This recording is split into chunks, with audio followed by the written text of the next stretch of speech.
Engineer or not, just about everyone can recognize the ubiquitous white-coned monitor that made musical history. Some have called the Yamaha HS series a successor to the legendary NS10. However, we are a bit skeptical about that statement. HS5 is a bass reflex studio monitor, which means that it won't be able to replicate the agile impulse response of an infinite baffle speaker like the NS10. The HS5 might not be a legend yet, but let's find out why it might become one due to its terrific value. We brought the Yamaha HS5 to our anechoic chamber to get an idea about its frequency response and distortion characteristics.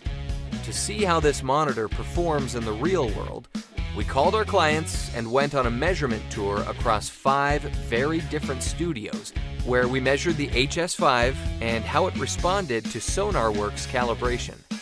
The results were interesting, to say the least. The bass region of the HS5 is curiously voiced. In an anechoic chamber, these speakers showed a rather early but shallow roll-off, starting at low mid-range frequencies. The whole mid-bass to low mid-range region sits at -3 decibels, and at 80 Hz starts rolling off very rapidly. This might look bad, but to us, it looks like a clever trick Yamaha has done to make these speakers sound more neutral in untreated rooms. In all lightly treated rooms, the HS5 showed very little bass peaking compared to other ported monitors we've measured. Judging from how the HS5 did in the chamber and well-treated studios, we wouldn't really recommend it for acoustically dead rooms. In chamber, the HS5 exhibited a +3 decibel peak at the critical 1 kHz mid-range. Sadly, the coloration didn't go away in all of the studios and resulted in a mid-heavy sound.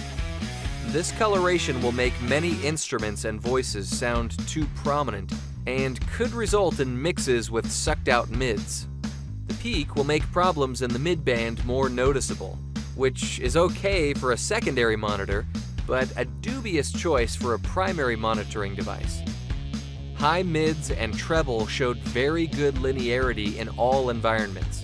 The last octave has about -3 decibel roll-off, which likely won't be heard. All in all, the tweeters did a good job of projecting a nice, reasonably wide sweet spot. In terms of harmonic distortion, these speakers did very well. Most of the mid-range sits below 1%, with few small peaks, most likely too narrow to be heard. THD starts to rise more rapidly around 100 Hz, which is where you should try to cross your monitors over to a subwoofer if serious bass monitoring is needed.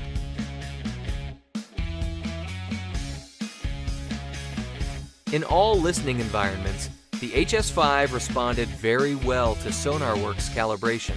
The mid-heavy sound transformed to a much neutral tonality. Toggling the Reference 3 plugin on and off showed how much almost all instruments changed due to the 1 kHz peak. The bass hump was corrected back to neutral, which made bass guitars and synthetic bass much more clear. The unusually early bass roll-off on the HS5 might make these speakers harder to calibrate, especially in well-treated rooms.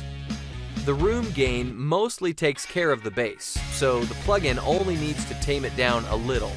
But for HS5 in treated rooms, bass boosting was needed.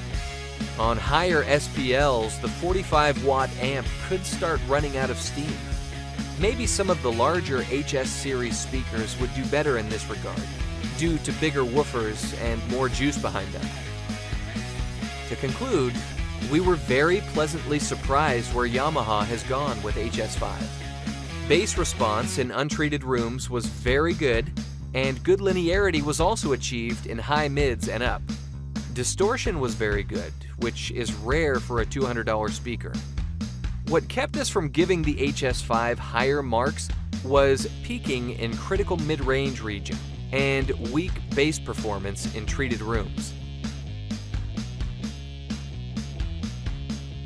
Despite sharing the white paper woofer, the HS5 isn't an NS10M. and most likely won't become a worldwide audio monitoring standard anytime soon. Chí Minh. Điện thoại 028667688606 hoặc 0969768606.